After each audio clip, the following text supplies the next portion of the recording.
Hitler praising, neo-Nazi, is going to basically export Jews and a whole lot of other racist stuff. Very open about it. Put it up full mass.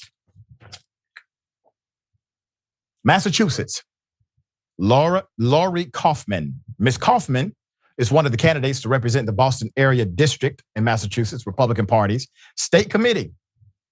I'm going to explain something to you in just a moment about that. She is, in fact, a proud neo-Nazi who has pledged the mass expulsion of Jews out of the United States of America. Once again, Republican. She will post on X, don't forget, I'll likely get voted into office on March 5th. Long-term goals are to ban same-sex marriage. Never should have been legalized.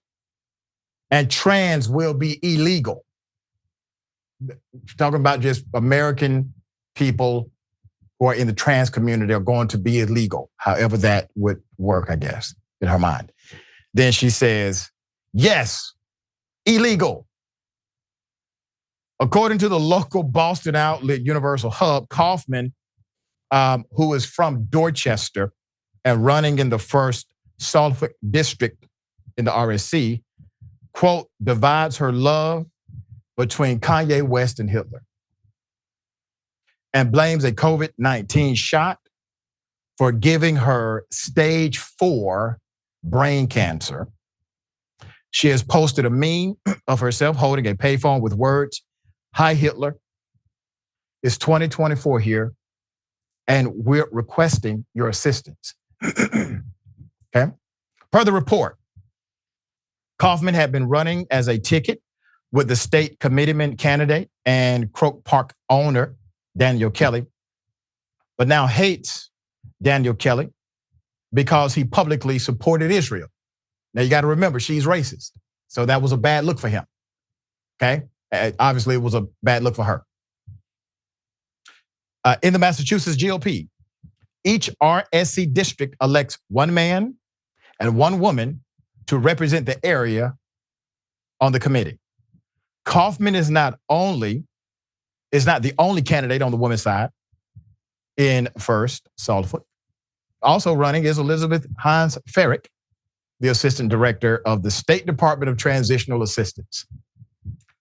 If you remember, yesterday I had an exclusive interview with Mr. Jordan Green, investigative reporter from Raw Story. He went undercover, found all of these cryptic group chats of adult white supremacist neo-Nazis telling minors basically how to get recruited and what violence to do in their local community. And he talked about their political alignment as well. But here's some of that interview.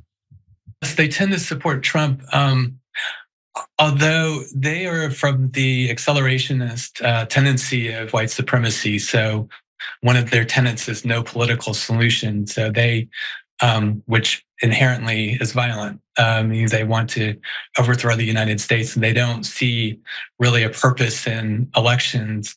I do think that, as with other right-wing extremist groups, they're going to try to exploit polarization and division over the presidential election. These group 2119, the teenagers, they really see MAGA as the baseline, and they want to see it move beyond it to something more violent. I really think of January 6th as not a kind of peak experience for them, but as the baseline, as I said. All right. Now let's put up the picture of the candidate who says she will in fact win on March 5th. Let's put her up again, because I want to explain a couple of things here that highlights the reality of the conservative movement and the Republican Party. She is actually allowed to run. And the Republican Party is allowed, by way of vote, to disqualify her from running for this position. It is contextualized inside of the party. So that hasn't happened. Doesn't seem as if it will. That's number one. Number two, where are all of the Republicans who should be outraged that a neo-Nazi, understand what I'm saying? An actual neo-Nazi is running inside of their own political structure. Where are the voices inside of the conservative movement? Nowhere, because they don't want to offend the racist who vote for them. All right, Attorney Dina Dahl, thoughts here. And that's my thoughts exactly, because the fact is she's running to become a party leader. Right. Somebody who helps decide what candidates get endorsed, what platforms the party's going to endorse. The party leadership, I'm actually a delegate in the California Democratic Party, so I have some kind of knowledge here. That infrastructure of that party makes a ton of decisions and a ton of influence. So although she's not a candidate, in some ways she can be maybe a little bit more dangerous because voters aren't going to ever be able to check her. If she gets in, she's going to have like an outsized influence on how the GOP will pick candidates and their platforms they're going to have. And the fact, like you said, that they haven't disqualified her is super disturbing. I mean, her beliefs are scary, so extremely radical. Why you wouldn't have put out a statement, put out a disqualification is like beyond me.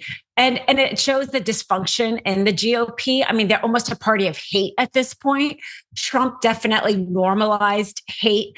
He's willing to be racist and sexist. And it seems like they can't even literally clean up their own house to get something as vile and disgusting out of this.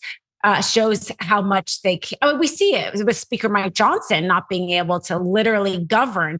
But then in this small but outsized way, them not even being able to govern their own house in Massachusetts when they're faced like that within. It just shows the complete dysfunction. And the problem is we're all affected by the dysfunction. If she were to win, all of the citizens in Massachusetts will pay a penalty for that. Very well said. And I agree completely. We'll bring you updates as they come.